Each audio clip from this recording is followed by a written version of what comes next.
Hasta ayer hemos hablado de cómo se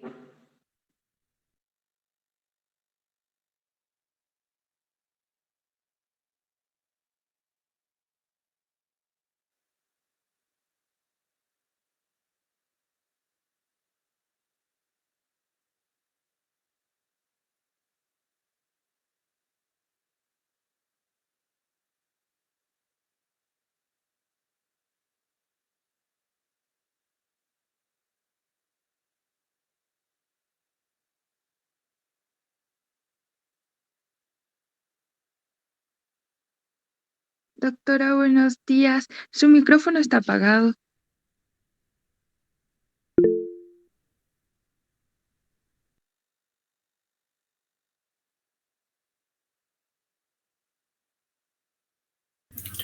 Doctora, su micrófono está apagado.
¿Aló, me escuchan, chicos? Buen día.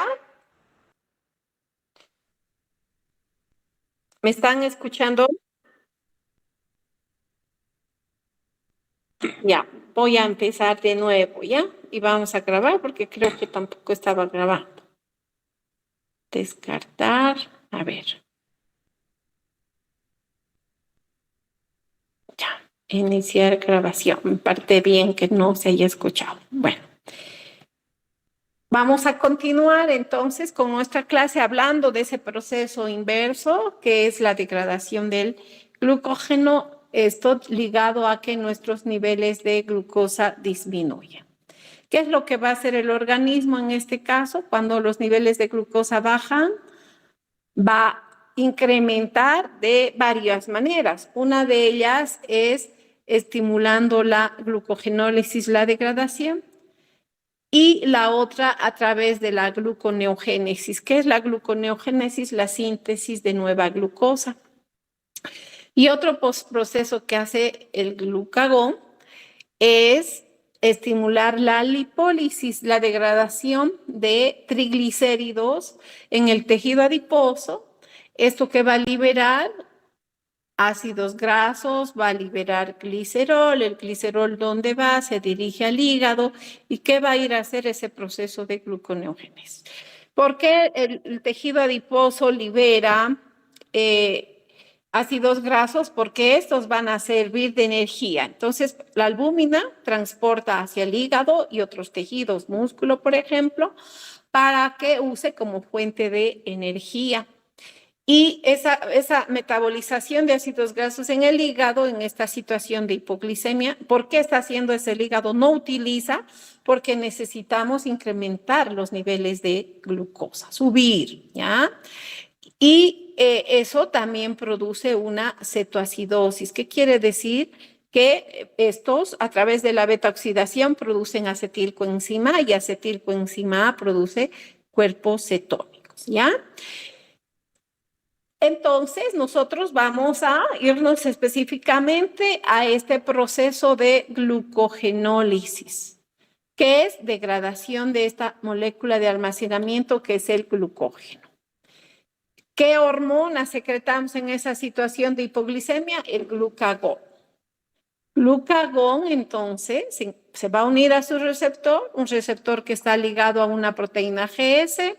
Eso va a ir a activar e incrementar la producción de AMP cíclico, ya que va a activar a la enzima adenilato ciclasa. Entonces, acá hay un incremento de este segundo mensajero, AMP cíclico, proceso que va a ir a activar a una proteína quinasa. En este caso es la proteína quinasa A.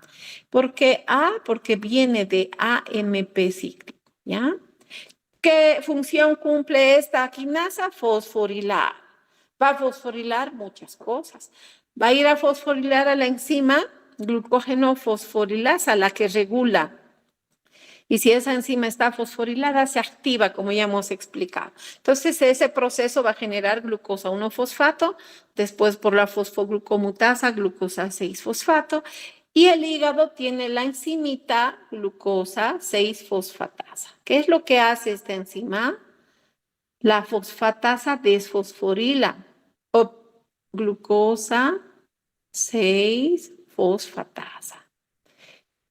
Su nombre dice sobre qué sustrato está actuando, sobre esto, glucosa 6-fosfato. La enzima es glucosa 6-fosfatasa. ¿Cuál es su función? Desfosforilar, liberar el fosfato. ¿Y qué va a producir? Glucosa libre. De esa manera, ¿qué está haciendo el glucagón? Incrementando los niveles de glucosa en sangre. Decía hace rato que también estimula la lipólisis vía AMP cíclico. ¿Qué es lo que va a hacer este segundo mensajero? Activando a la proteína quinasa A en el tejido adiposo, activar a la lipasa sensible a hormona. Esta lipasa sensible a hormona, de igual manera, se fosforila, fosforilada por la vía del AMP cíclico, se activa. ¿Qué es lo que va a hacer? Lipólisis, degradación. ¿De quién? ¿Cuál es su sustrato? Los triglicéridos. ¿Y qué producen estos? Ácidos grasos, y van a producir además glicerol, ¿ya? Entonces, el tejido adiposo exporta los ácidos grasos unidos a la albúmina, al hígado, a otros tejidos, a corazón, a músculo como fuente de energía. ¿Eso por qué? Para evitar que nuestro organismo use la glucosa y de esa manera se mantenga en valores adecuados y no tengamos hipoglicemias. La beta oxidación, que está degradando los ácidos grasos. Y este proceso que produce acetilcoenzima A, ¿ya?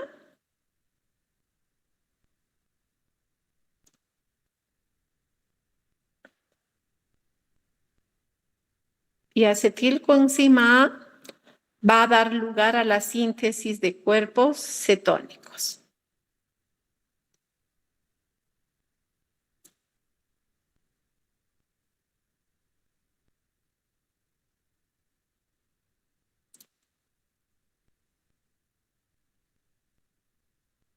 Cuerpos cetónicos, ¿ya?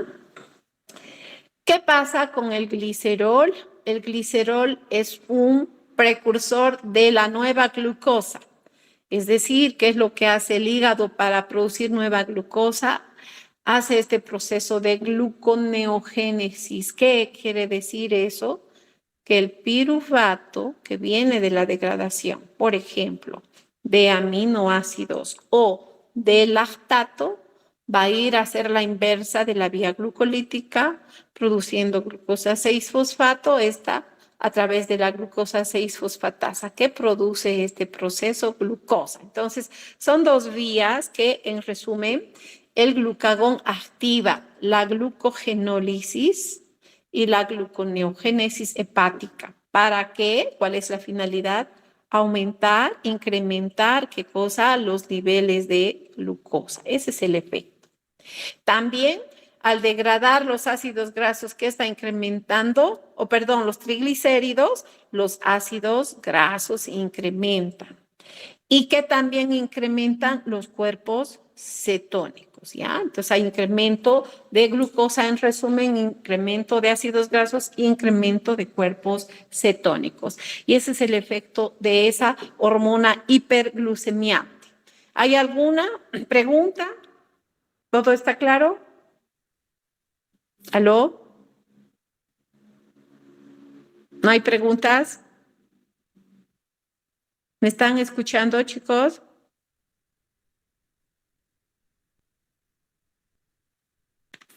Bueno, ¿qué es lo que pasa en situación de estrés? ¿Qué hormona liberamos durante el estrés, muchachos?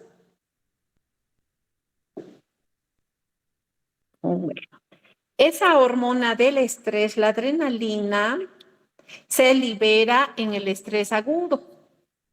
Y en el estrés crónico es el cortisol, ¿ya? Esos efectos de liberación de estas hormonas van a generar, sobre todo en el metabolismo del glucógeno, la activación de la degradación como el glucagón, porque también eso está generando, en este caso, la hipoglicemia que produce también la liberación del glucagón.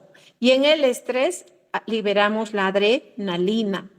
También en el ejercicio intenso, cuando hay pérdidas de sangre y en el shock. ¿Por qué? Porque bajan en estas situaciones, ejercicio intenso, durante el shock, vamos a tener pérdidas de sangre y eso va a hacer que nuestra glucosa baje. Entonces, el efecto es producir, en este caso, en el estrés, esa hormona que es la adrenalina, que va a actuar igual que el glucagón, ¿ya? Dependiendo de a qué receptor se une. Si es el receptor beta, como ya sabemos, actúa igual que el glucagón uniéndose a su receptor. ¿Cuál es la cascada de señalización? Hace rato ya dije, estas dos hormonas tienen su receptor ligado a una proteína GS, que es la que amplifica la señalización a nivel intracelular. Esta GS va a ir a activar a esta enzima de nilatociclasa. Eso transforma el ATP en AMP cíclico. Y el efecto de este, como hace rato ya hemos explicado, es degradar el glucógeno. Y al degradar el glucógeno, ¿qué estamos produciendo? Glucosa 1-fosfato. ¿A través de qué enzima?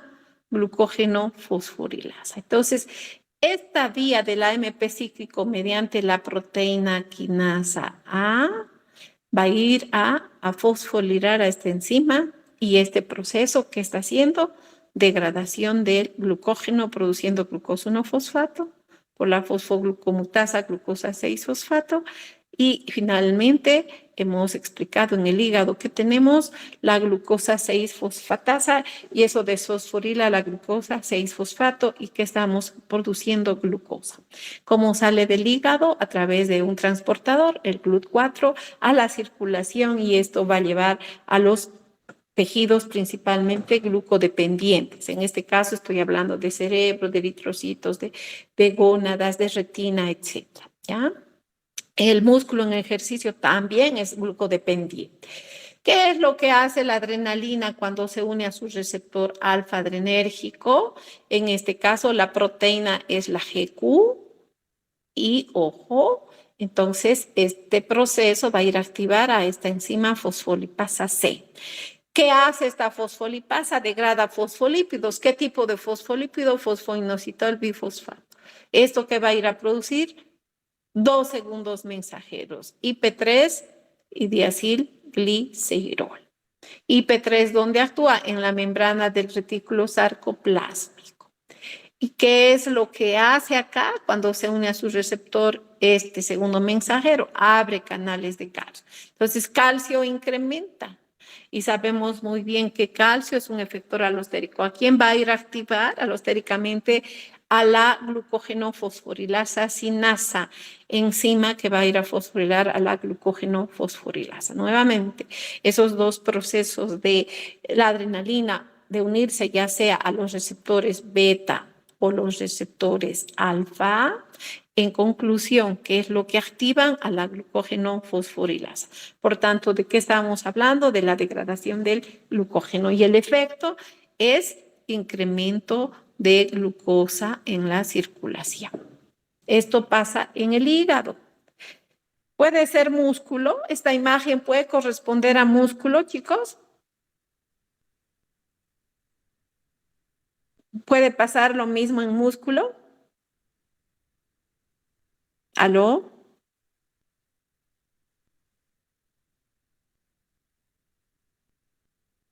¿Cómo es? ¿Pasa lo mismo en músculo? No recuerdo, doctora. ¿Qué? No escucho. ¿Qué dices? No recuerdo muy bien, doctora. En músculo no hay, en primer lugar, receptores. No tienes receptores para glucagón. Solamente tienes receptores para adrenalina. Hace la misma cascada, degrada el glucógeno, pero ojo, no tiene esta enzima la glucosa 6-fosfatasa. Si no hay glucosa 6-fosfatasa, músculo no puede liberar glucosa a la circulación. Solamente músculo utiliza esta molécula para la glucólisis. Y glucólisis, ¿qué hace? Libera energía a partir de la glucosa. ¿Ya?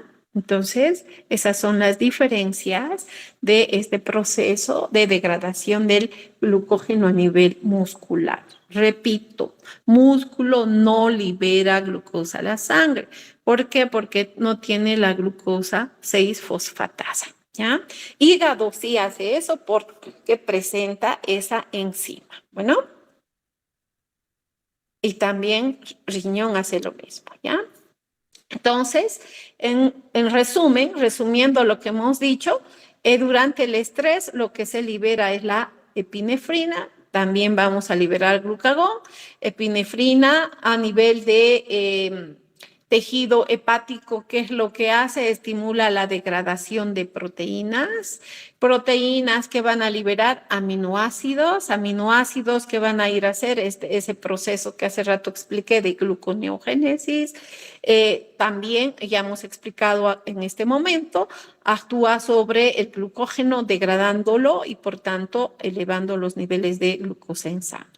También el piruvato, el lactato, que en este caso, lactato, ¿de dónde viene? De músculo, va a ser trasladado al hígado para hacer qué cosa, gluconeogénesis, porque son dos únicos tejidos que hacen ese proceso, hígado y músculo. Y hace rato ya hemos explicado el glicerol, ¿para qué se usa? Para hacer ese proceso de gluconeogénesis. En resumen, cómo incrementa la glucosa el hígado a través de ese proceso de gluconeogénesis. ¿Qué sustratos usa para ello? Aminoácidos, glicerol, piruvato y lactato. Su función, ¿qué será? Exportar la glucosa y por tanto incrementar los niveles de glucosa, ¿dónde? En el torrente circulatorio, en el torrente sanguíneo, ¿sí? Entonces vamos a hacer un resumen de todo lo que hacen estas enzimas a nivel de esos, estas hormonas a nivel de esos procesos. A nivel de estado de alimentación, que sube la glucosa. Por tanto, ¿qué secreta las células pancreáticas alfa? Insulina, esa hormona anabolizante. ¿En respuesta a qué? A los altos niveles de glucosa en la sangre, ¿sí? ¿Cuál es el efecto que genera la insulina? Que secretan esas células beta pancreáticas. Tiene receptores a nivel de músculo, a nivel de hígado, a nivel de el tejido adiposo. A nivel de la adrenalina, hígado y músculo, ¿qué es lo que va a hacer? Es estimular la síntesis de glucógeno. Por tanto, eso baja los niveles de glucosa.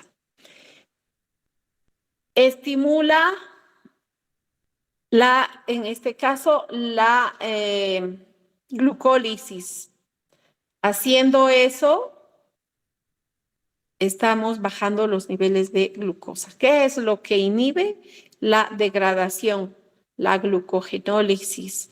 ¿Qué es lo que inhibe la insulina? La gluconeogénesis. Por tanto, esos procesos están haciendo de que esta hormona disminuya los niveles de glucosa en sangre. Hace rato ya hemos explicado sobre el glucagón y la adrenalina, qué es lo que hacen, movilizan la glucosa. Principalmente acá el glucagón y la adrenalina a nivel hepático, ¿para qué? Para incrementar los niveles de glucosa en sangre. Por tanto, ¿cuál es la función del glucagón en el hígado?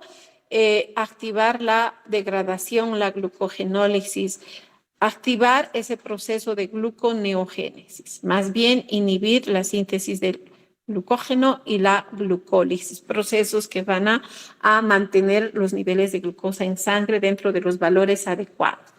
Adrenalina, donde tiene receptores, no solamente en hígado como glucagón, sino también a nivel de músculo. ¿Qué es lo que hace adrenalina? Activa la glucogenólisis e inhibe la síntesis de glucógeno. Bueno, hasta ahora, sobre todo, hemos hablado de ese proceso metabólico del glucógeno. Vamos a pasar a describir las enfermedades que se generan por trastornos genéticos, es decir, mutaciones que se llevan a cabo a nivel de esas enzimas que participan en ese proceso metabólico del glucógeno. Tenemos más de 10 enfermedades. La enfermedad de tipo 0, conocida como la enfermedad de Lewis, tiene como defecto la mutación en la glucógeno sintasa. La glucógeno sintasa, en este caso de tipo 2, que actúa a qué nivel? A nivel de hígado. ¿Qué es lo que no está haciendo en este problema hereditario el organismo? Acumular glucógeno en el hígado, porque ese defecto tenemos ahí enzimático. Entonces, ¿qué vamos a tener como efecto? Hipoglicemias durante el ayuno. Hace rato hemos dicho, para generar energía, ¿qué es lo que vamos a degradar? Triglicéridos. Eso va a generar, ¿qué cosa? Hipercetonemia. La hipoglicemia, ¿qué está produciendo? Deficiencia en el crecimiento. Y esa persona o ese niño va a morir tempranamente. ¿Por qué? Porque su organismo no se va a poder adaptar y controlar las hipoglicemias en ayunos. Entonces la muerte viene tempranamente. La más frecuente de las enfermedades, casi en un 90% se presenta de estas, es la von Wieck, conocida como de tipo 1A. ¿Cuál es el defecto de esa enzimita que dijimos hace rato? Esta glucosa 6-fosfatasa, ¿ya? Si no tenemos esa enzima porque hay una mutación a nivel hepático, sabemos muy bien qué es lo que hace esa enzima, libera la glucosa libre a través de la degradación del glucógeno. Entonces, ¿qué es lo que va a pasar? Como no tenemos esta enzima en el hígado, que se acumula la glucosa 6-fosfato, y esto más bien va a hacer un efecto inverso, va a activar la síntesis de glucógeno, no así la degradación, porque hemos explicado que la glucosa 6-fosfato produce un efecto alostérico sobre la glucógeno sintasa, la estimula y por tanto, ¿qué es lo que se está generando? Acumulación del glucógeno. No solamente en hígado, también a nivel renal, ¿ya? A nivel de los túbulos renales. Por tanto, vamos a tener crecimiento de estos dos tejidos, hepatomegalia y rinomegalia, es decir, el riñón también va a aumentar de tamaño, ¿sí?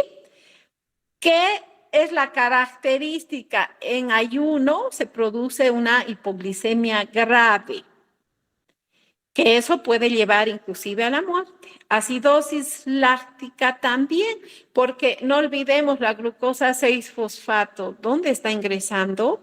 A la glucólisis, y glucólisis produce piruvato y piruvato va a ir a generar lactato. Por tanto, hay acidosis en esta patología. ¿Por qué también? Por la cetosis, hace rato ya hemos hablado, hay una elevada degradación de glucosa y eso va a ir a generar, en este caso, hipercetonemia y también disfunción del trombocito. Ojo, como efecto va a haber hiperlipidemias. Mucha acetilcoenzima va a ir a sintetizar ácidos grasos triglicéridos. Y tenemos insuficiencia en el crecimiento. Entonces, es una patología de las más comunes a nivel del metabolismo, de esas enfermedades metabólicas del glucógeno. También tenemos una de tipo 1B. ¿Cuál es el defecto? En este caso, en la translocasa. ¿Qué es lo que hace esta enzima? La translocasa microsomal tiene que transportar la glucosa 6-fosfato. Si nosotros vemos dónde está presente la enzima glucosa 6-fosfatasa en el retículo endoplasmático, ¿ya?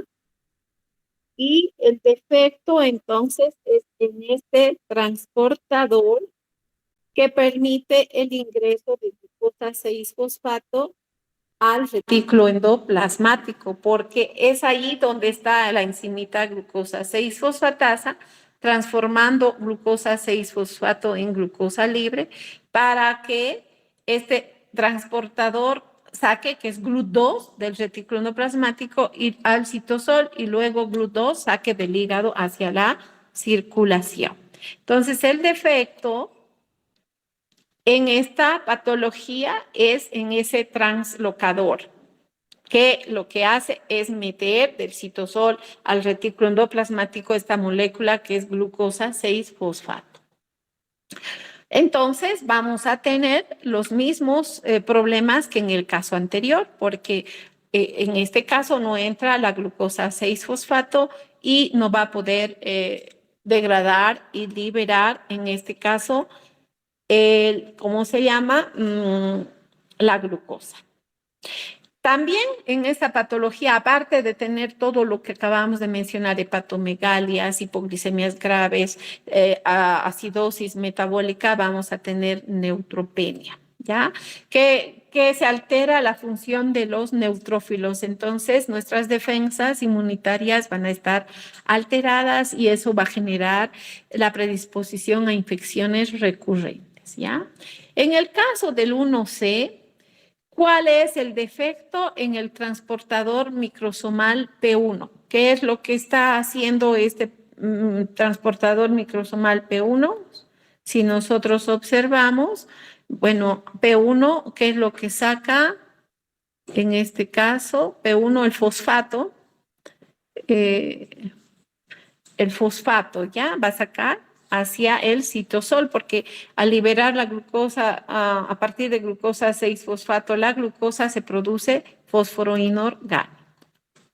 Entonces, de tipo 1 tenemos 3 subtipos: enfermedad de von Gerk, deficiencia de la glucosa 6-fosfatasa, la de tipo 1B, deficiencia en la translocasa, y de tipo C, deficiencia en el transportador microsomal de fosfatos.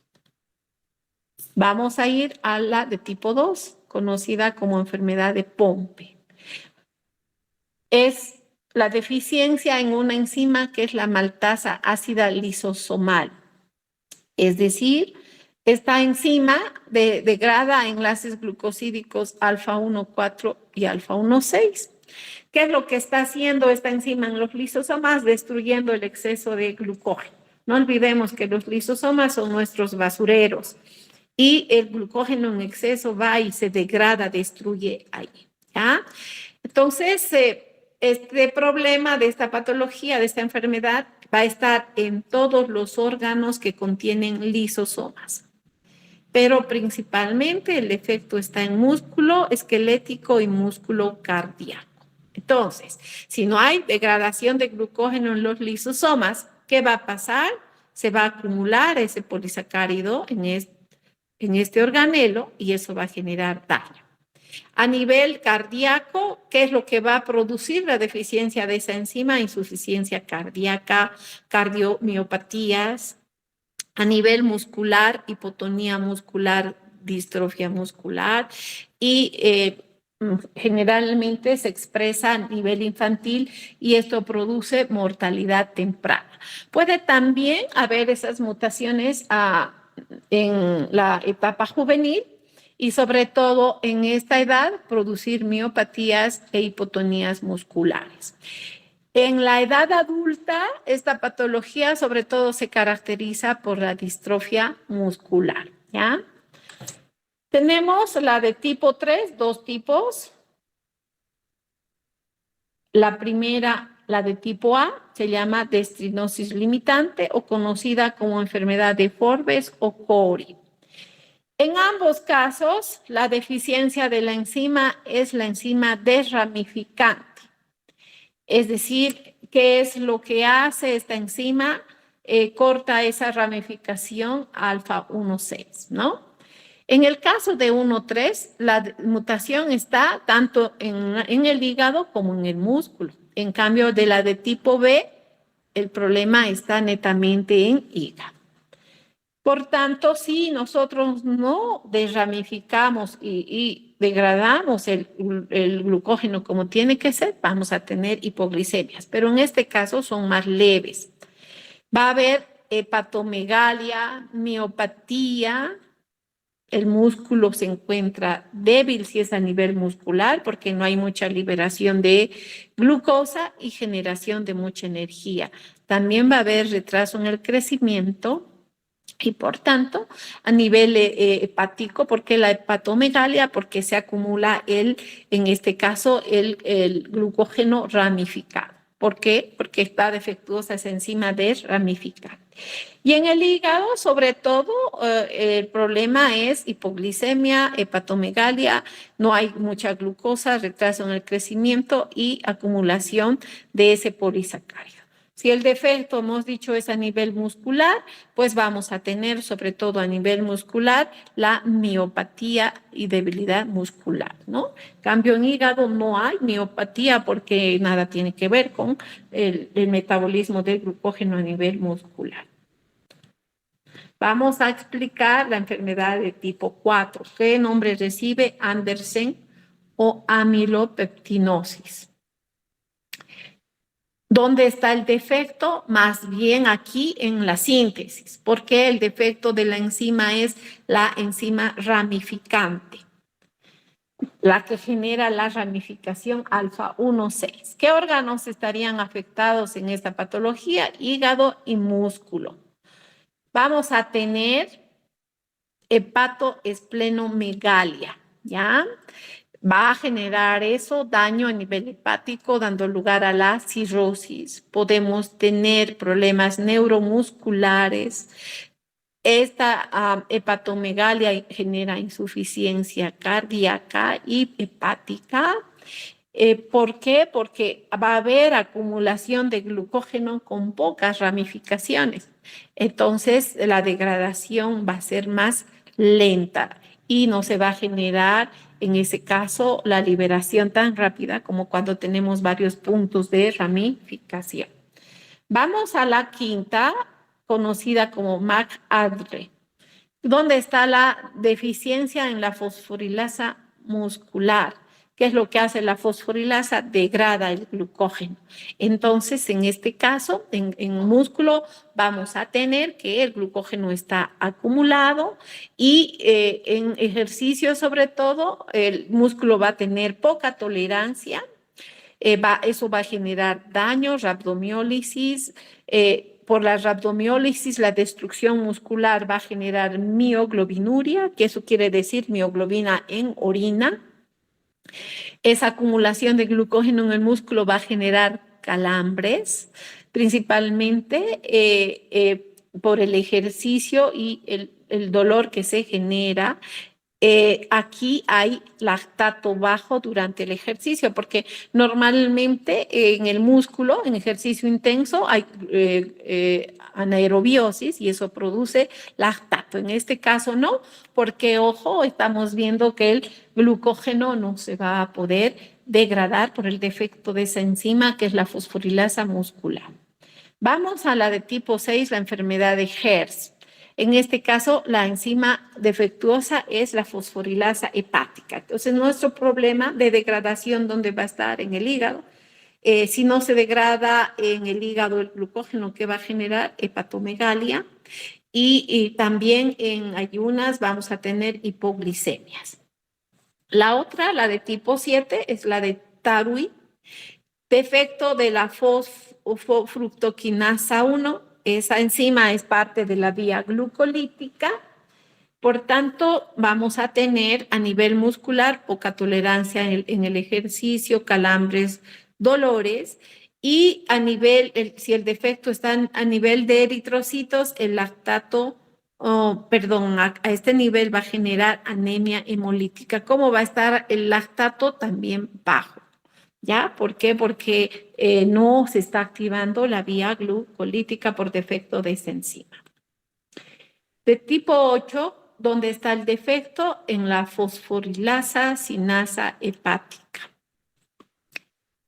Es decir, el defecto está a nivel de hígado, también se ha visto a nivel de los leucocitos y a nivel de músculo. Si no tenemos la fosforilasa sinasa, no estamos activando a la fosforilasa glucogénica, por tanto no hay degradación del glucógeno. Entonces, ¿qué genera esto?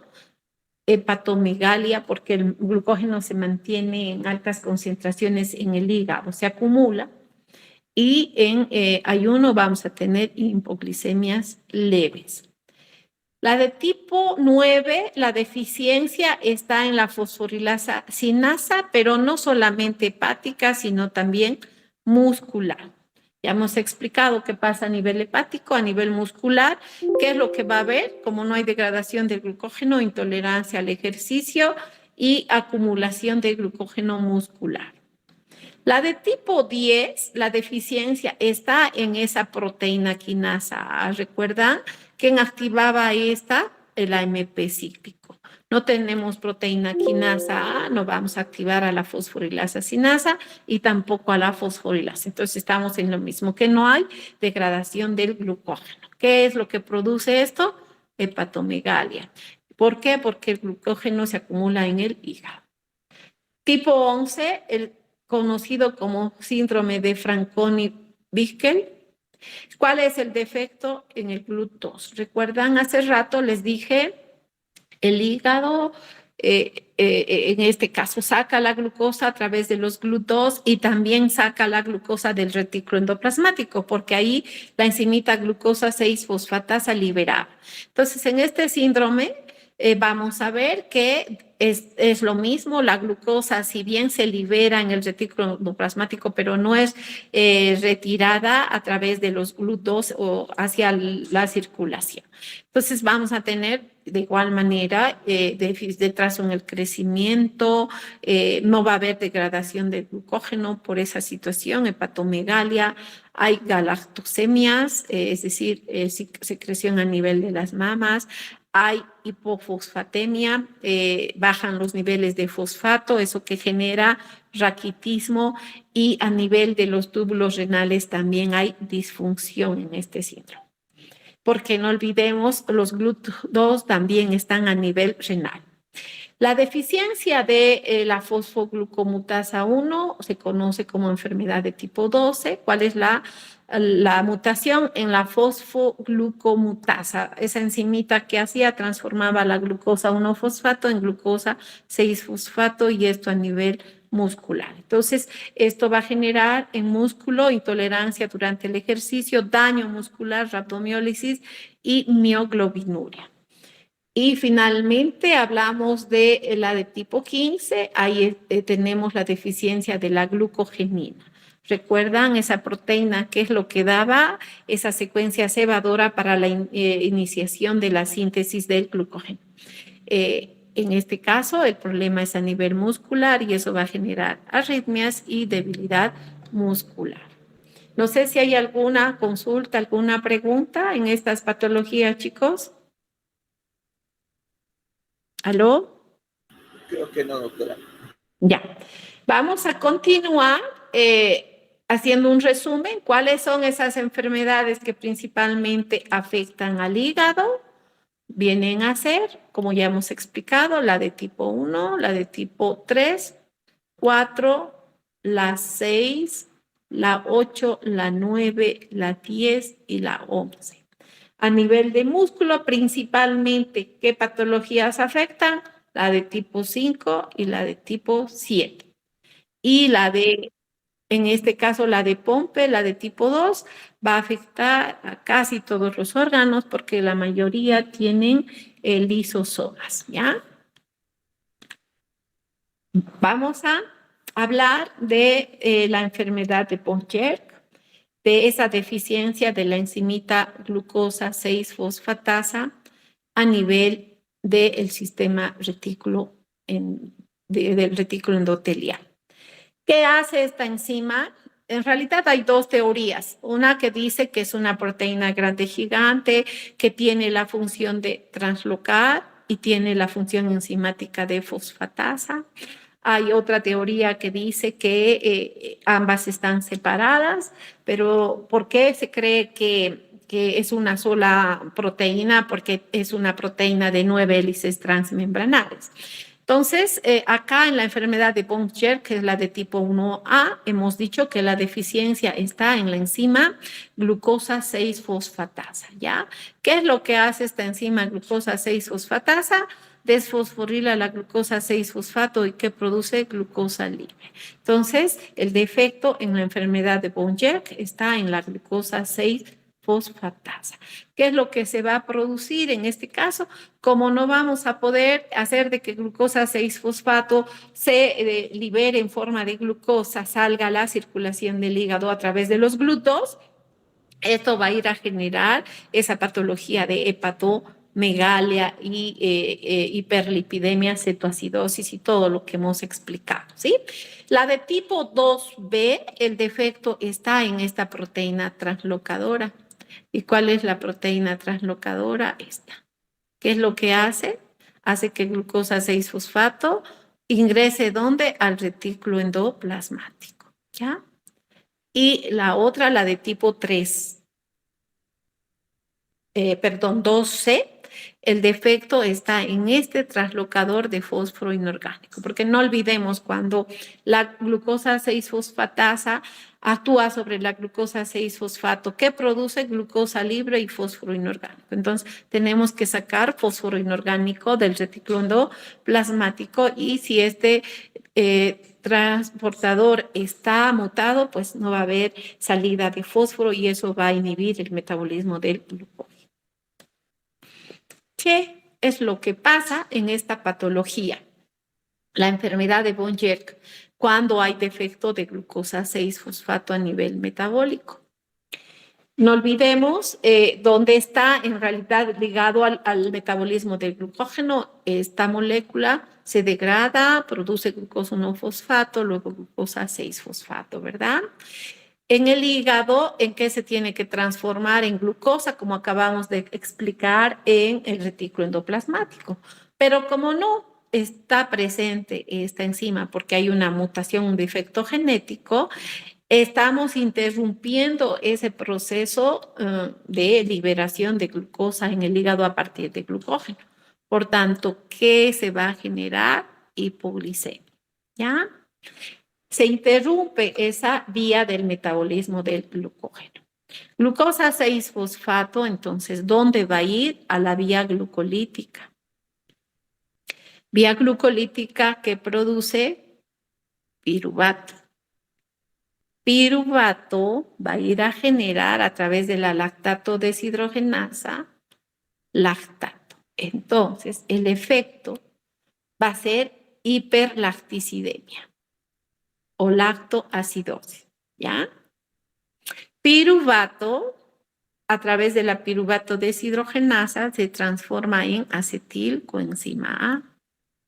Esta molécula, como hace rato ya manifesté, va a ir a sintetizar ácidos grasos.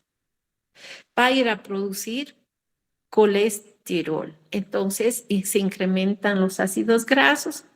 La vía glucolítica produce dihidroxiacetona fosfato, está por la gliceraldehído 3-fosfato deshidrogenasa gliceraldehído 3-fosfato y va a esterificar ácidos grasos y que está produciendo triglicéridos. Entonces se incrementan los triglicéridos, se incrementa el colesterol y como efecto que tenemos hiperlipidemias, ¿ya? Piruvato también puede hacer otro proceso transaminar a partir de la alanino-aminotransferasa. ¿En qué aminoácido se transforma? Alanina. Entonces, ese efecto puede ir a generar hiperalaninemia. ¿Qué es lo que pasa con la glucosa 6-fosfato? En este caso está incrementada por el defecto de esta enzima. ¿Por qué el hígado crece? Porque esto va a ir a activar la síntesis de glucógeno. Por lo tanto, mayor acumulación de glucógeno en el hígado. Por eso la hepatomegalia. ¿Qué pasa con la glucosa 6-fosfato? Ingresa a otra vía. ¿A qué vía? La vía de las pentosas. ¿Cuál es el efecto de esta vía? La producción de ribosa 5-fosfato. ¿Para qué ribosa 5-fosfato? Para sintetizar, en este caso, los nucleótidos de purinas. Importantes para qué? Para la síntesis de ARNA y ADN.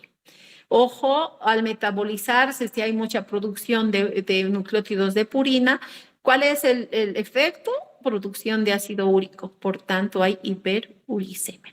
En conclusión, en esta patología hay hipoglicemia, hiperuricemias, hiperlactidicemias, hiperlipidemias e hiperalaninemia. Lo más importante de todo esto es la hipoglicemia. ¿Por qué hay hiperuricemia? El ácido úrico se produce en mayor cantidad, uno es eso, y segundo, el riñón, que es lo que va a eliminar en mayor proporción el ácido láctico, reteniendo el ácido úrico. ¿Hay alguna pregunta acá, chicos? ¿O todo está claro? ¿No? Hola. ¿No quieren hablar? Creo que no hay preguntas, doctor. ¿Qué? Perdón, ¿no escuchó? Creo que no hay preguntas. Ya. Glucogenosis. ¿Eso qué significa?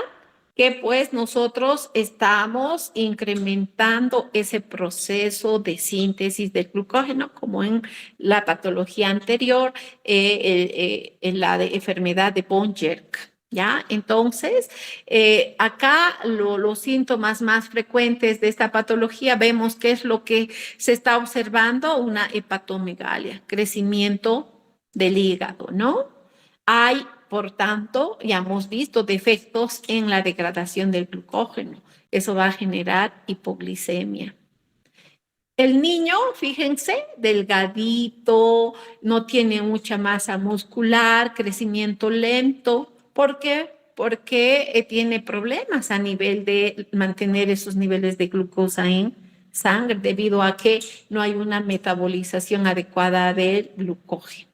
Y a nivel muscular, este niño va a tener calambres. Fíjense, su masa muscular no es adecuada precisamente por la falta de glucosa que genera en esta enfermedad ese defecto de esa enzima, ¿no?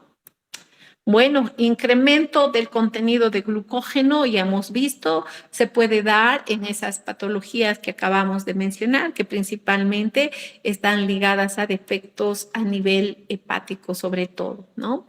¿Qué es lo que puede incrementar los niveles de glucosa? Digo, de glucógeno es los glucocorticoides. No olvidemos que los glucocorticoides, en este caso estoy hablando del cortisol, se produce en el síndrome de Cushing, el hipercortisolismo. ¿Por qué? Porque en este síndrome hay un cáncer, un adenoma a nivel de la hipófisis, lo que va a ir a generar mayor liberación de ACTH y eso mayor liberación de cortisol. ¿Ya? El cortisol, que es lo que activa la gluconeogénesis y la gluconeogénesis, que es lo que incrementa la glucosa. Entonces, ¿por qué los glucocorticoides cuando no se inyectan incrementan los niveles de glucosa? Es por eso, porque activa la formación de nueva glucosa y esto sube los niveles de glucosa. De la misma manera, en los diabéticos sabemos muy bien qué es lo que no actúa bien. En la de tipo 1 no hay producción de insulina a nivel de las células beta pancreáticas. En la de tipo 2, si bien hay producción de insulina, el defecto está en el receptor, por eso se genera la resistencia. Entonces, situaciones que van a elevar los niveles de glucosa. Mucha glucosa que va a ir a activar la síntesis de glucógeno. En la hiperplasia nodular hepática de igual manera vamos a tener mayor contenido de glucógeno. Rhabdomyosarcomas, que son tumores sobre todo a nivel muscular, eso de igual manera que va a incrementar los niveles de glucógeno, sobre todo a nivel muscular. Y también va a haber incrementos de esto cuando va a haber mayor síntesis de glucógeno, glucogenosis, ¿no? Al contrario, ¿en qué situaciones bajan nuestros niveles de glucógeno? En situaciones de ayunos muy prolongados, en situaciones de inanición, muchos días sin comer, es decir, durante el hambre, en la desnutrición, cuando se hace esfuerzos demasiado físicos, demasiado intensos, eso va a agotar, ¿qué cosa? Los niveles de glucógeno. El estrés, ya hemos dicho, ¿qué es lo que libera el shock? La adrenalina. Adrenalina, ¿qué hace? Estimula la degradación del glucógeno. Intoxicaciones hepáticas, daños, mucha urea va a ir a generar daño. Y también enterotoxinas, por ejemplo, en este caso el Clostridium perfringens va a ir a producir esa enterotoxina que va a generar daño, principalmente a nivel hepático. ¿Ya? Y si el hígado está dañado, pues no hay almacenamiento de glucógeno. Y hemos hablado de varias enfermedades por depósito de glucógeno hereditarias, ¿no? Donde sobre todo el defecto está en la glucogenosintasa, no hay producción absolutamente de glucógeno por defecto de esta a nivel hepático. Y también tenemos los defectos de la enzima ramificadora, donde no hay glucógeno adecuado, ¿no?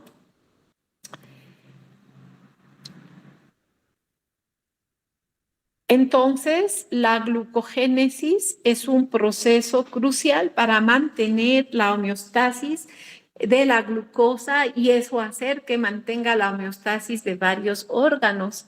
Si bien hasta no hace mucho decíamos se almacena en hígado, se almacena en riñón, pero también puede en este caso estar presente, como anteriormente hemos dicho, en pequeñas concentraciones en algunos tejidos, como es el cerebro, el riñón, el corazón. ¿Ya? Entonces, su función sobre todo de este polisacárido es almacenarse y en situaciones de ayuno mantener, abastecer esos niveles de glucosa en sangre.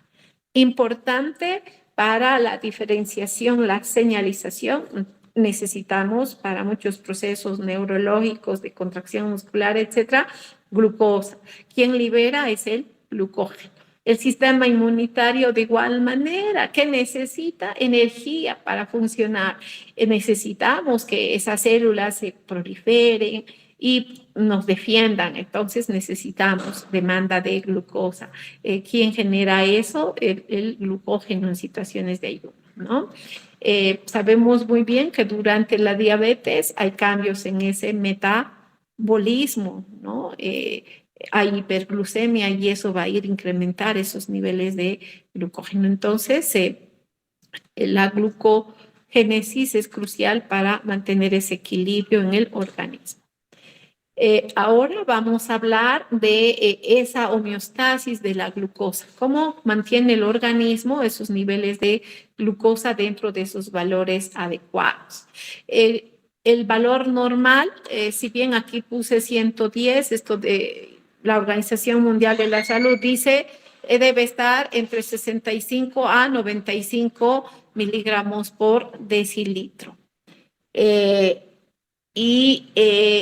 hay una falla, ¿no? Dice nanogramos, eso está mal, es miligramos. Estoy viendo que hay una falla ahí en la diapositiva. Si nosotros relacionamos 126 miligramos por decilitro, corresponden a 7 milimoles por litro, que es otra unidad que se utiliza para determinar la concentración de glucosa.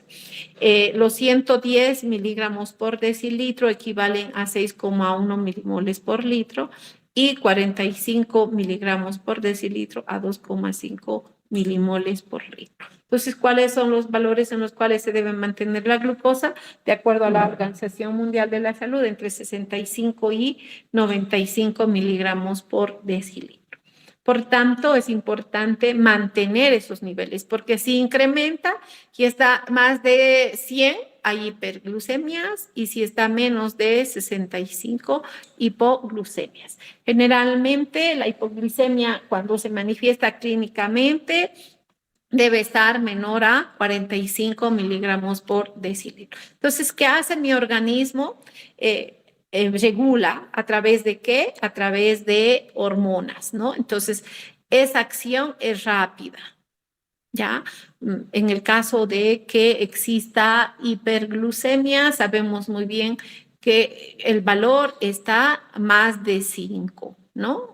Está a este nivel 7, 8, 9 nanomoles por litro. Entonces, eso hace de que el organismo libere la insulina y esto que genere en el organismo baje los niveles de glucosa en sangre. Ya hemos explicado a detalle cómo hace. En el caso de que al contrario se genere hipoglicemia, ¿qué es lo que liberamos? Glucagón, epinefrina, el cortisol, la hormona de crecimiento, hormonas hiperglucemiantes. ¿Cuál es su función?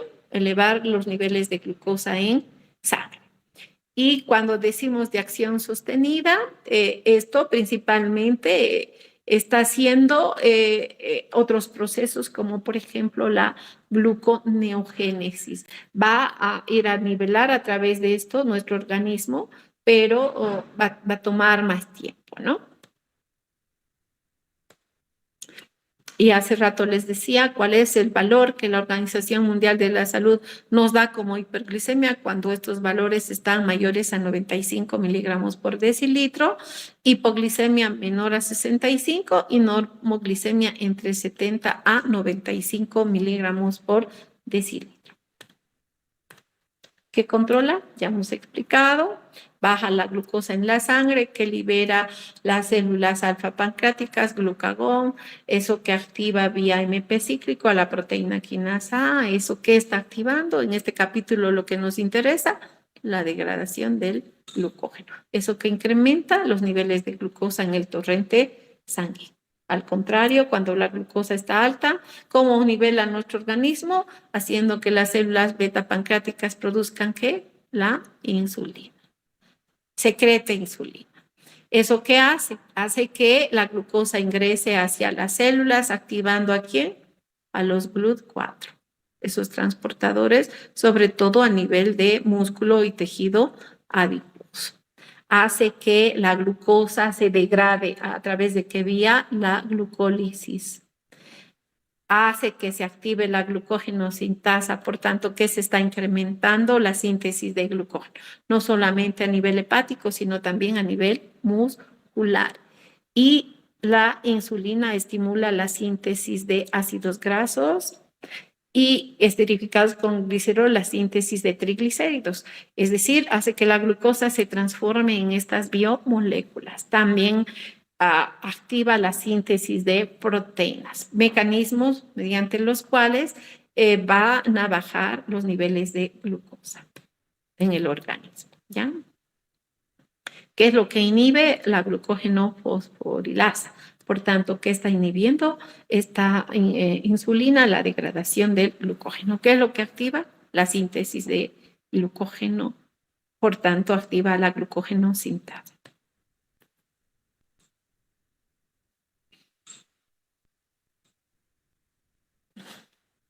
Bueno, ¿cómo hace la insulina para bajar los niveles de qué cosa?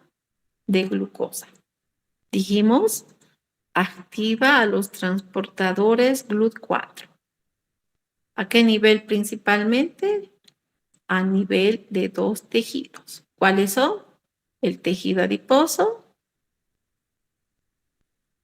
y el tejido muscular.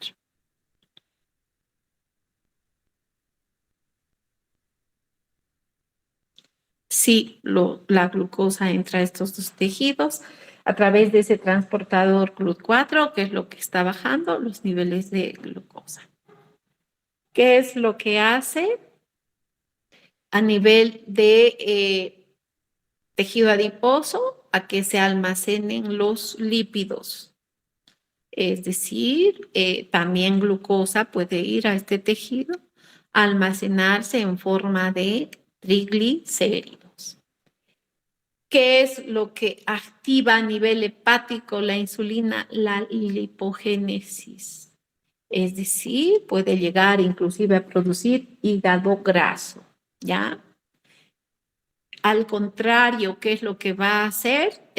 La insulina a nivel de inhibición inhibe la gluconeogénesis hepática, es decir, la síntesis de glucosa, ¿no es cierto? Por tanto, está evitando que aumenten los niveles de glucosa. A nivel del tejido adiposo, ¿qué inhibe? La lipólisis. Más bien, ¿qué está activando? La síntesis de glucógeno. En resumen, esos son los procesos metabólicos que regula la insulina. ¿Qué pasa en el organismo cuando hay hipoglicemia? Los valores tienen que estar debajo de 65 y las manifestaciones clínicas se dan cuando esos valores están menores a 45 miligramos por decilitro. Entonces tenemos varios tipos de hipoglicemias. La hipoglicemia reactiva o postprandial. Eso está ligado, actualmente está muy de moda para hacer de que en los gorditos reduzca, en este caso el estómago, se están haciendo las gastrectomías, pilorotomías, vagotomías, eso con la finalidad de que la glucosa pase rápidamente al intestino, estimule la secreción de insulina y de esa manera bajemos los niveles de glucosa en sangre. También tenemos hipoglicemias en ayuno. ¿Cuáles son las causas? No comer muchas horas, estar en inanición, eso significa no comer varios días, ¿no es cierto? Eso que genera hipoglicemias. ¿Cuáles son las causas de esas hipoglicemias? Sobre todo los fármacos que utilizamos para la diabetes, ¿no? La metformina, las sulfonilurias, son fármacos hipoglicemiantes. Entonces, si el paciente está tomando mucha dosis, ¿eso que va a generar? Hipoglicemia. Otros fármacos que usan los diabéticos para bajar los niveles de glucosa es la insulina exógena, ¿verdad? Entonces, mucha dosis de insulina exógena puede generar una hipoglicemia de tal manera que al paciente lo lleva al otro mundo. Pentamidina es un antiprotozoario, también es hipoglicemiante. Los salicilatos de igual manera, la quinina que se usa para tratar la malaria y las sulfonilurias que son secretagogos de insulina. Entonces acá, en este caso, ¿por qué la hipoglicemia? Porque está habiendo un incremento de insulina. Algunas enfermedades pueden también producir hipoglicemia, en este caso, insuficiencia hepática. No funciona el hígado, ya hemos visto, no almacena glucógeno, no hace gluconeogénesis, eso que está generando baja en los niveles de glucosa. De igual manera, a nivel renal, que se almacena o qué efecto hace el riñón, la gluconeogénesis. Esto va a afectar a que exista una insuficiencia cardíaca, insuficiencia suprarrenal también. ¿Por qué la suprarrenal? Porque las suprarrenales que producen adrenalina y cortisol, hormonas que son hiperglucemiantes. Cuando hablamos de sepsis, que es una infección generalizada, ¿qué está sucediendo en este proceso? Una proliferación de bacterias. Quienes compiten con mi glucosa son las bacterias. Entonces, las infecciones, como en el caso de la sepsis, también van a generar hipoglicemia. hipoglicemias. Y hemos hablado ya, sobre todo acá, hablar de hipoglicemia es para hablar de esas enfermedades metabólicas hereditarias, varias enfermedades, ¿no? La de tipo 0, la de 1A, la de tipo 3, la de tipo 5, la de tipo 7, que son las que están ligadas a generar hipoglicemias. ¿Por qué? Porque hemos explicado ya a detalle, los defectos están en esas enzimas del metabolismo del glucógeno. Otras causas, hiperinsulinismo endógeno. ¿Qué es lo que puede producir eso? Un tumor, un insulinoma a nivel de las células pancreáticas, fármacos secretagogos de insulina, que pueden ir a aumentar los niveles de insulina. Podemos tener también defectos en el transporte de glucosa, y en este caso hemos hablado de los GLUT2 a nivel hepático, ¿no? El alcohol. ¿Por qué el alcohol es hipoglicemiante? Porque inhibe la gluconeogénesis, ¿ya? Y tenemos tumores no pancreáticos, los sarcomas. En un tumor, en un cáncer que proliferan las células. Entonces, ¿qué demandan estas células? Glucosa, mayor energía, y eso va a generar hipoglicemias. Otro aspecto sería la falta de alimentación, de aporte. Puede ser, pero en este caso es endógeno, es decir, el hígado, sabemos muy bien que en situaciones de ayuno, ¿qué hace? Degrada glucógeno, produce gluconeogénesis. Entonces, las hepatopatías van a también estar relacionadas con la hipoglicemia. Y los déficits enzimáticos, como ya hemos visto, de las enzimas, en este caso, tanto de la gluconeogénesis como de del metabolismo del glucógeno. Sobre todo aquí de la degradación, ¿ya? La desnutrición, ¿por qué produce hipoglicemia? ¿Por qué? Porque no hay alimentos, no se consumen carbohidratos, no va a haber almacenamiento de glucógeno. Entonces, varias causas que en el organismo, enfermedades autoinmunes, la de Hashimoto, que vendría a ser una enfermedad a nivel tiroidea, entonces esto también puede estar ligado a la producción de hipoglicemia. Deficiencias de hormonas, en este caso, sobredosis de sulfonilurea, sobredosis de insulina, tumores pancreáticos, síndromes autoinmunes y en este caso diabetes autoinmunes, no es diabetes acá, producción de anticuerpos contra los receptores o las células beta productoras de insulina, ¿no? Entonces, podemos ver varios defectos en esta situación que van a ir a generar hipoglicemias. ¿Qué genera hiperinsulinismo? Deficiencia de secreción de catecolaminas. Las catecolaminas que inhiben la liberación de insulina. En este caso, ¿de quién estoy hablando? La adrenalina, ¿ya? La adrenalina, como ya hemos explicado, produce AMP cíclico. El AMP cíclico a nivel de las células beta pancreáticas lo que va a ir a hacer es fosforilar proteínas y eso va a estimular la exocitosis, ¿no? Entonces, la insuficiencia suprarrenal puede ir a generar, en este caso, deficiencias de catecolaminas. Y por tanto, esto como efecto genera hiperinsulinismo. Pero, o si bien hay hiperinsulinismo, en este caso, eso está generando la hipoinsulinemia.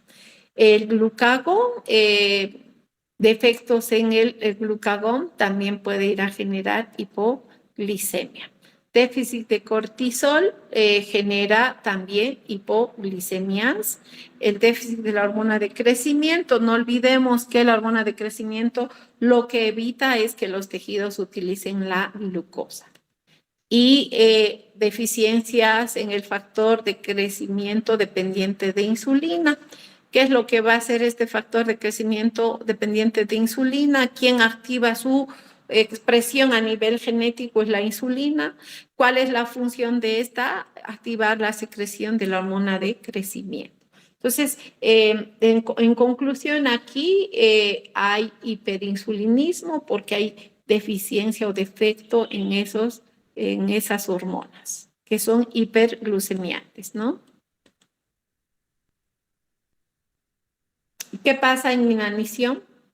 En inanición disminuye los niveles de glucosa en sangre. ¿Qué produce esto? Hipoglicemia. Ojo, en inanición, como no hay glucosa, ¿cuál es el mecanismo por el cual el organismo va a evitar que se usen los niveles de glucosa en sangre? A través de la degradación de triglicéridos, hidrólisis de los depósitos de triglicéridos, ¿no es cierto? Que también hay en inanición, como se está hidrolizando los triglicéridos que producían ácidos grasos, y eso ya hemos ido a explicar, esto que produce cuerpos cetónicos, entonces va a haber cetonemia e inclusive cetonuria, puede haber liberación de cuerpos cetónicos por la orina. Hay, ya hemos explicado hace rato, hay cetoacidosis, y la cetoacidosis que produce acidosis metabólica, no solamente por la presencia de cuerpos cetónicos, sino también de lactato. Y hay hiperlacticidemia y eso genera hiperuricemia. ¿Por qué? Porque el riñón va a liberar o secretar el ácido láctico y va a retener el ácido úrico. El alcohol, ¿por qué produce hipoglicemia? Sobre todo si durante 18 horas no se consumen comidas, esta hipoglicemia puede ser más severa, ¿ya? Porque ¿cuál es el efecto del alcohol? Inhibe a este proceso que es la gluconeogénesis. Y por tanto, va a haber también como efecto una disminución en el glucógeno hepático. El alcohol que altera el paso de metabolitos a través de las membranas. ¿Por qué? Porque produce estrés oxidativo y eso es lo que genera principalmente a nivel del intestino, que va a generar daño y por tanto una síndrome de mala absorción, y eso pues baja los niveles de glucosa, ¿no? Si no se absorbe muy bien a nivel intestinal los alimentos, esto como efecto va a generar bajos niveles de glucosa. Alteraciones digestivas, tenemos ahí varias patologías que están ligadas a generar alteraciones a nivel digestivo. Por ejemplo, esta enfermedad que está ligada al gluten, ¿no? Que en este caso también generaría alteraciones a nivel digestivo. Y no consumir nutrientes, ¿no? Las vitaminas, minerales. Hemos visto que las vitaminas generan coenzimas esenciales en esos procesos metabólicos. ¿Y qué pasa con el neonato? En este caso, ¿tiene hipoglicemia en qué situaciones, chicos?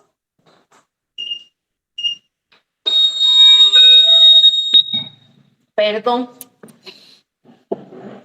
¿Por qué un neonato cuando nace tiene hiperinsulinismo? Eso principalmente cuando viene de una madre diabética. ¿Qué pasa? En la madre diabética la glucosa está elevada. ¿Por qué? Porque tiene problemas, ¿no? En la regulación.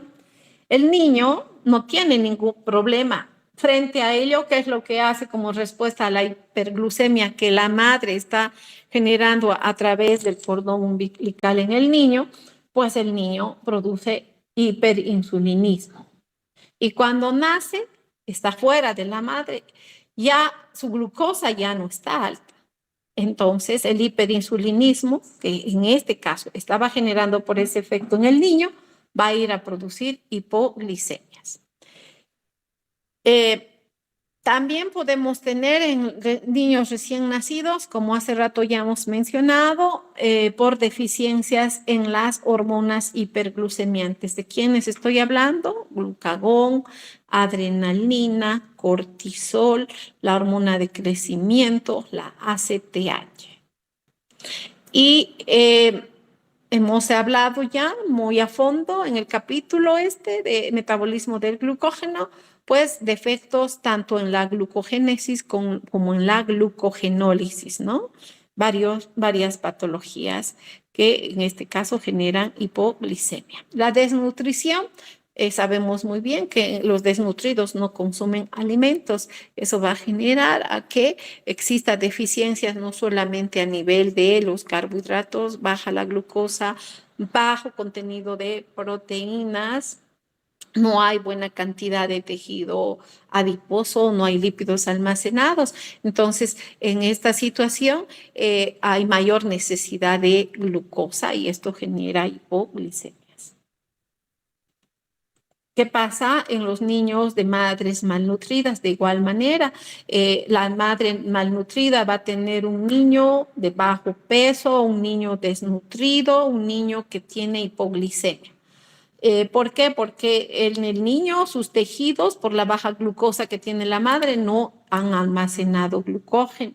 Otra cosa, esa falta de energía está haciendo de que no se expresen los genes que van a participar en esos procesos metabólicos, sobre todo en el metabolismo del glucógeno y en la gluconeogénesis. Entonces, situación que va a llevar a que caigan los depósitos de glucógeno por el bajo aporte de alimentos, se van a agotar las reservas tisulares, en este caso no hay buen tejido adiposo, no hay buen contenido de proteínas, ¿sí?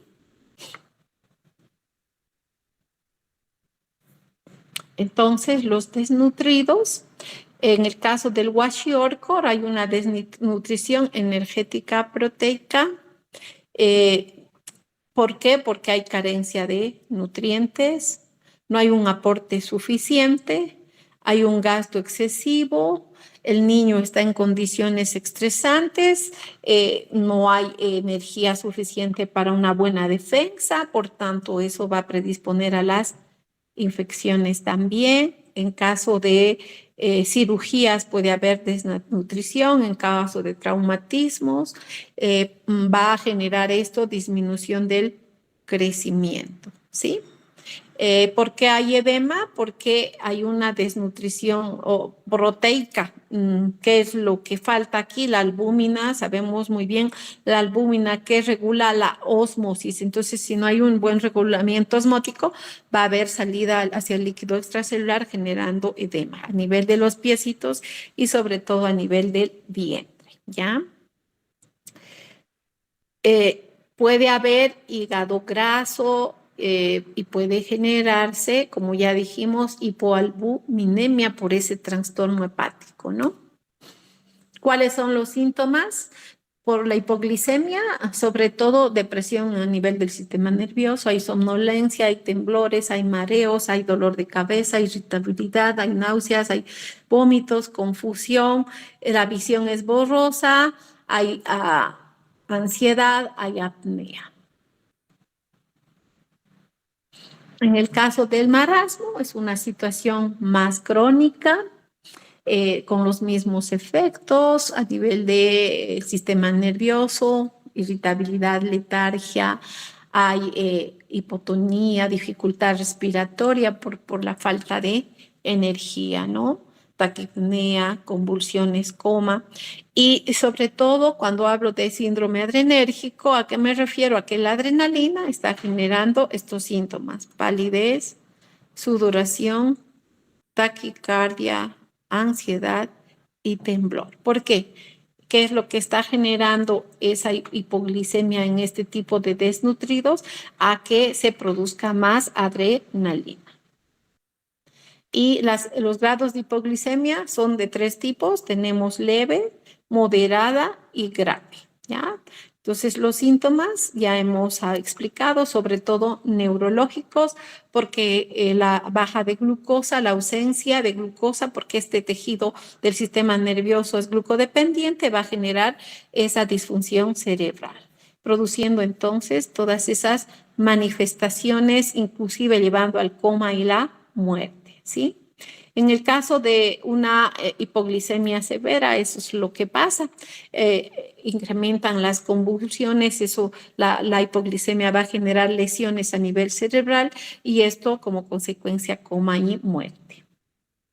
Entonces, ¿cuál es el diagnóstico? Hacer la determinación de glucosa. Si esta está menor a 45, nuestro diagnóstico ya nos está indicando que hay hipoglicemia. En ese caso, para el seguimiento que tenemos que hacer, controles seriados frecuentes, porque la hipoglicemia puede llevar al otro mundo a la persona, ¿no es cierto? Y también hacer pruebas funcionales, sobre todo en este caso hepáticas y renales, para ver cómo está ese hígado. También es importante investigar la actividad enzimática, porque hemos visto, ¿no? Varias mutaciones en enzimas generan hipoglicemias. El tratamiento, ¿qué sería? Primero, si no es una hipoglicemia muy grave, darle glucosa oral. Si inclusive la hipoglicemia es moderada, podemos darle glucagón intramuscular, porque sabemos muy bien que el glucagón va a ejercer sus efectos hiperglucemiantes. El glucagón se debe administrar 1 miligramo kilogramo peso por vía intramuscular. En hiperinsulinismo, lo que tenemos que dar es el diazóxido. El diazóxido, ¿qué es lo que hace? Se une en este caso, al canal de potasio dependiente de ATP. Lo que va a hacer más bien es estimular, por tanto no hay despolarización de la membrana, no hay ingreso de calcio a las células beta y no hay exocitosis de insulina. Es decir, está teniendo un efecto hipoinsulinémico. La somatostatina hace lo mismo, ¿ya? Entonces, en conclusión, el equilibrio, la homeostasis de la glucosa, quienes controlan el glucagón, la adrenalina, en el caso de hipoglicemia, la hormona de crecimiento y el cortisol. Hemos terminado, chicos. ¿Hay alguna consulta, alguna pregunta? ¿Aló?